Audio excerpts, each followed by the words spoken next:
Ipinagbabawal na rin ni Basilan Governor Mujib Hataman ang paggamit ng kanyang mukha sa mga tarp o material na may kaugnayan sa proyektong pampamahalaan. Ang kautusan ay ipatutupad kasunod ng inisyo nito ng executive order sa unang araw ng kanyang pag-upo sa pwesto. Narito ang bahagi ng talumpati ng gobernador hinggil sa usapin. Iaatas ko sa pamamagitan ng isang executive order ang pagbabawal ng paggamit ng aking mukha sa mga tarpaulin o material na may kaugnayan sa proyekto ng pampamahalaan.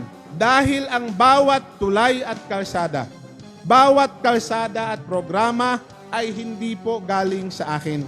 Pera ito ng taong bayan. Buwis ng taong bayan, pangarap ng taong bayan na isakongkreto natin. Kaya ang dapat nakalagay, hindi proyekto ni Mujib Hataman, kung hindi proyekto ng mga mamamayan ng Basilan.